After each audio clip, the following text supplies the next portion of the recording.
उत्तर प्रदेश स्थित आगरा में 26 अक्टूबर को लोकोदय तीर्थ के बाउंड्री वॉल का कार्य शुरू होने जा रहा है, जिसके चलते नगर में विराजमान मुनिश्री सौम्य सागर जी महाराज ने बताया कि कमेटी के सदस्यों ने मुनिवर से अपना मंगल आशीर्वाद प्रदान करने हेतु निवेदन किया।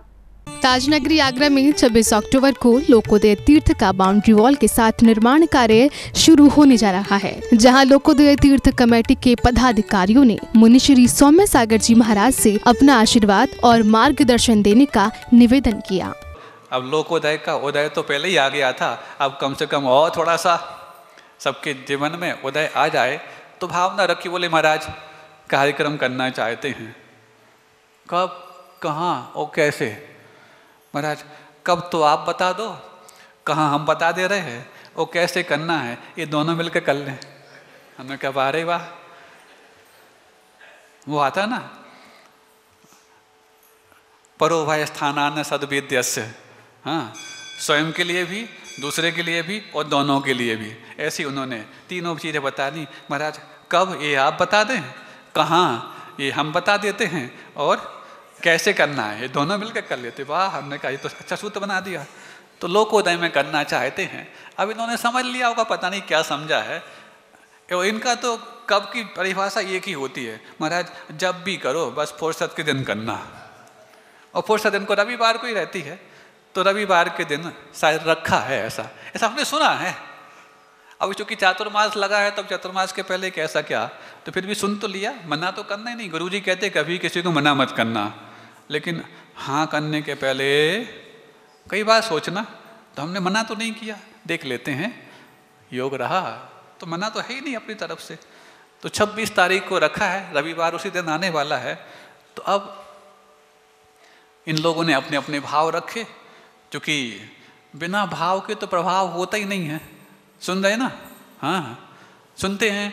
छिपी टोला के भी बहुत से उसमें ट्रस्टी हैं, मंदिर वाले भी हैं ट्रस्टी, लेकिन कल तो हमें कुछ छिपी टोला वाले देखे नहीं, या तो उठावने वगैरह में इस कारण से व्यस्त हो गए हों। तो बल्कि ये लोग तो इंतजार उसी में करते रहे कि हाँ, लेकिन कल सिर्फ छिपी टोला वाले नहीं थे, बाकी लगभग सब थे। गौरव अध्यक्ष भी थे, अध्यक्ष भी थे, सब कुछ सुन रहे हैं ना आप लोग। हाँ, हम किसी को नहीं छोड़ते। वो सोचते कि महाराज थोड़ा रह लाली कर लेंगे कुछ को, लेकिन देखो जो बात है वो रखना तो गलत तो नहीं है। क्योंकि जब भगवान महावीर भी धनतेरस के दिन समोसरन छोड़ गए, तो हमें छिपी टोला छोड़ने में कौन सी देर लगेगी, पता भी नहीं लगेगा कब छोड़ देंगे। लेकिन छोड़ने के पहले किसी को छोड़ेंगे नहीं, ये भी मान लेना। मुनिवर ने बाउंड्री वॉल में धन खर्च करने वालों को संबोधित करते हुए कहा कि जिनायतन की सुरक्षा सर्वश्रेष्ठ कार्य माना जाता है। लेकिन इतना ही हम करना चाहते हैं। उनको भी यही कहा, और उन लोग पहले से यही प्लान लेकर के आए थे कि महाराज जी बाउंड्री वॉल बनानी है। उन्होंने कहा कम से कम बहुत अच्छा, तुमने भरत चक्रवर्ती को याद कर लिया। 72 जनालय बनाने के साथ साथ ही पहले कैलाश पर्वत के चारों तरफ सुरक्षा के इंतजाम किए थे। किसने? युग के आदि में भरत चक्रवर्ती ने। और जो ये सोचता है कि बाउंड्री में पैसा खर्च करना, तो फिर भरत चक्रवर्ती से पूछ लेते, तुमने तो ऐसे अद्भुत जिनालय बना दिए, काय को खाई खोदना, काय को ये बाउंड्री बनाना, काय को सुरक्षा की बात करना। आयतनों की सुरक्षा सर्वश्रेष्ठ कार्य माना जाता है। आयतन निर्माण से भी ज्यादा आयतन की सुरक्षा श्रेष्ठ मानी जाती है। क्यों? निर्माण कराने वाला निर्माण करा दिया, लेकिन जो हजारों वर्षों तक चलने वाला उद्यम था, उपक्रम था, यदि वो उतने समय तक नहीं चल पाया सुरक्षा के अभाव में, तो किस काम का निर्माण। इसीलिए जो भी दानदाता हैं, चाहे वो जमीन के लिए बात आए, चाहे वो सुरक्षा की प्राचीर के लिए बात आए, प्राचीर बोलते ना बाउंड्री के लिए प्राचीर, सुरक्षा की प्राचीर की बात आए, ये ना समझें कि हमने तो मंदिर में किया था, हमने तो ट्रस्टी के लिए किया था।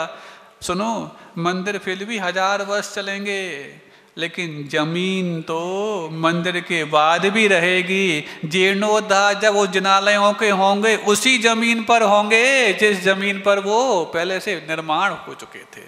इसलिए जमीन तो जिनालय के बाद तक रहने वाली है। और यदि हमारा जड़ धन जमीन में लग जाता है तो हमारा जमीर बहुत उत्थान को प्राप्त हो जाता है।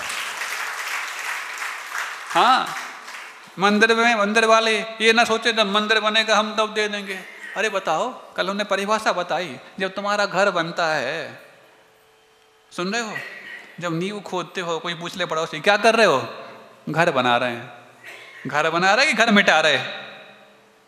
जो बनी बनाई जमीन तो उसको खोद रहे हो कि बना रहे हो? भैया शुरुआत ऐसे ही होती है। तो कम से कम पैसा हमारी शुरुआत में लग जाए सभी, चाहे वो लोकोदय के ट्रस्टी हो, चाहे मंदिर के दानदाता हो, चाहे और भी फुटकर, सबसे हमें कहना चाहते, चाहे वो चिपीटोला वाले हों, हिबड़ोला मंदिर, दोनों को कहना चाहते कि आप ये ना समझें कि जब मंदिर बनेगा तब हम देंगे। हमने तो मंदिर के लिए बोला था।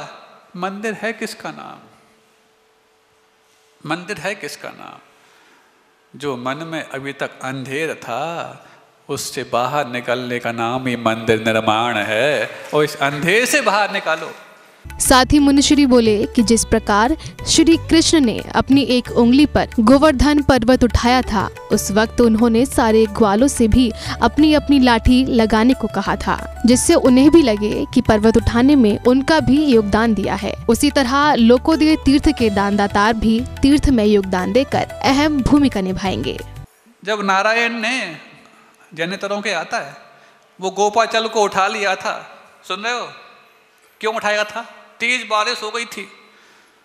गोपाचल नहीं, गोवर्धन को, गोपाचल तो ग्वालियर में है, गोवर्धन को उठाया था। क्यों? तेज बारिश, पूरा गोकुल बहने को था, सारे गोपाल त्राहिमाम करने लगे तो उठा लिया था। लेकिन उठाने के पश्चात सभी गोपालों से आह्वान किया, गोपालो, ग्वालो, सब अपनी अपनी लाठी लगाओ, क्योंकि बहुत भारी पर्वत है, कहीं ऐसा न हो कि मुझसे छूट जाए। तो सबने अपनी लाठी ऊपर कर ली। लाठी ऊपर करने के बाद या लाठी ऊपर करने के साथ नारायण का यही लक्ष्य था, इन सबको भी एहसास हो कि ये गोवर्धन हम उठा के रखें। लेकिन सच बताना, वो गोवर्धन ग्वालों ने उठाया था कि नारायण ने उठाया था? ऐसे ही वो गोवर्धन तो नारायण उठा के रखे हैं, तुम लोग को तो अपने माथ लाठियों को लगाने का आह्वान किया है, ताकि तुम्हें भी एहसास हो सके कि इस लोकोदय के गोवर्धन को हमने उठाया है, हमने भी उठाया है, हमने भी उठाया है। वहीं मुनिश्री ने ये भी कहा कि अब तक आगरा एक विशेष इमारत ताज के कारण पूरे विश्व में मशहूर था, पर अब आगरा अपने सरताज लोकोदय तीर्थ के कारण अंतर्राष्ट्रीय स्तर पर विख्यात होगा। आगे जाकर के ये आगरा जितना अभी 400-500 वर्षों में जिस एक इमारत के कारण फेमस हुआ अंतर्राष्ट्रीय स्तर पर, अब भविष्य बदलने वाला है। अब आगरा फेमस होगा लोकोदय के कारण अंतर जगत में भी और अंतर्राष्ट्रीय स्तर पर। हाँ, श्रेयांसी बहुनी विघ्नानि, बड़े बड़े कार्य में बड़े बड़े विघ्न आते हैं, और जो तो विघ्न थे अब हो चुके, 2 वर्ष पर्याप्त है। विघ्न कुछ नहीं थे, क्योंकि सब कुछ तकनीकी चीज़ें जुटाने में समय तो लगता है, उसमें चीज़ें समय पर आने में, और इतने बड़े कार्य, और वो भी ऐसी स्थान पर जो मौके का, जहाँ पर एक तरफ से हाईवे है, पीछे तरफ से रेलवे लाइन है, एक तरफ से, ऐसे स्थान पर सब चीज़ें एकत्रित एक स्थान पर लाने में समय तो लगता है, और इतना समय अपेक्षित भी होता है, इसमें कोई देरी नहीं हुई है, इतना तो होता ही है। कभी कोई ज़मीन लेते ही काम शुरू जल्दी किया भी नहीं जाता, उसके बाद थोड़ा धैर्य रखा जाता है कि उसकी कितनी कितनी भी और होने वाली संभावना है उसको तलाशा जाए। ये सब कुछ अब हो चुका है, और अब जब उसको अंजाम देने की बात आए, तो यदि तुम्हारे जमीन में, यदि तुम्हारा, भले तुमने किसी भी मद के लिए बोला हो, यदि इस समय दिया हुआ जो सबसे ज़्यादा आवश्यकता है जमीन में लग जाता है, तो तुम मानना कि तुम्हारे मंदिर से भी ज़्यादा स्थायी तुम्हारा धन उस जमीन में लग करके हो गया। अलग से देने की बात अभी हम कुछ नहीं कह रहे, जो सबने बोला है उसी की हम बात कर रहे हैं। जो अलग से देना चाहें उसको मना भी नहीं है, लेकिन जिनने बोला है, हमने तो मंदिर के लिए बोला, हमने तो इतने साल के लिए बोला, निर्माल्य का दोष लगे या ना लगे, क्योंकि तुमने समय सीमा ले रखी होगी, लेकिन मीटर तो चालू हो ही गया तभी से जब से तुमने संकल्प लिया है। कर्म नहीं देखेगा, कर्म ने तो तभी से मीटर चालू कर दिया है कि तुमने इतने समय तक का संकल्प लिया है, इतने समय में तुम्हें देना है, वो तो मीटर चालू हो गया और तुम देख रहे काम तो चालू हो, काम तो चालू हो। काम कराने वाले कहते पहले इनकी किस्त तो चालू हो। हुआ ऐसा कि ताला लगा करके किसी ने खिड़की से चाबी अंदर फेंक दी। अब अंदर जाना है, ताला खोलना है, तो चाबी अंदर से बाहर आए तब तो ताला खुले, और चाबी बाहर आए तब जब पहले ताला खुले। ऐसा ही कहीं ऐसा ना हो, इसीलिए उन लोगों ने समझा और समय पर ही उन्होंने तरीका निकाल लिया। क्या निकाल लिया कि चाबी तो लोहे की है, हम यहाँ से डंडे में चुंबक फंसा करके अंदर डालते हैं, बिना अंदर जाए भी चाबी बाहर निकल के आ जाएगी और ताला खोल के हम अंदर पहुँच जाएंगे। तो ऐसे कल उन्होंने एक छड़ी निकाली, सुन रहे हो, कल छड़ी निकाली और ताला खोलने की तरकीब भी उनने निकाल ली। हाँ, अब लगभग 10-12 लोग तो मुख्य रूप से थे ही, और भी लोग थे, लेकिन मुख्य रूप से उनने अपना वो चुंबक फंसा करके काम शुरू कर दिया है। यही लोकोदय के अब अंतर्राष्ट्रीय स्तर पहुंचने की, देखो सामान्य से कुछ भाव लेकर के आए, लेकिन इतने में ही इतना हो गया, अभी तो और होगा, चिंता नहीं करना। लेकिन हम उन सबको आगाह करना चाहते हैं, मीटर चालू हो चुका है।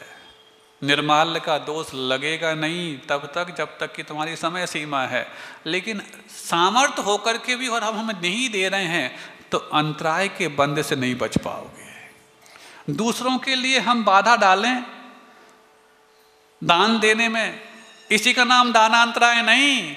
जब हम स्वयं के भाव होकर के भी, सामर्थ्य होकर के भी और हमें देना है, ये अवसर होकर के भी रोकते रहते हैं, तो खुद के लिए महान अंतराय बांधते रहते हैं। और कहीं ये महान अंतराय जो बंधा है उदय में तब आ गया जब हमारी डेडलाइन शुरू हो रही है निर्माल्य की, तो फिर हम अंतराय से भी नहीं बच पाए और निर्माल्य से भी नहीं बच पाएंगे। इसलिए अभी आवश्यकता है, उसके लिए सब लोग अपना निकाल करके और करें, ताकि भाग्योदय भी तुम्हारा आए, पुण्योदय भी तुम्हारा आए, क्योंकि लोकोदय में तो सब समाहित हो ही जाते हैं अहिंसा परमो धर्म की। इस प्रकार मुनिश्री ने लोकोदय तीर्थ की प्रशंसा करते हुए कमेटी के पदाधिकारियों को अपना मंगल आशीर्वाद प्रदान किया। जैन फोकस के लिए आगरा से ब्यूरो रिपोर्ट।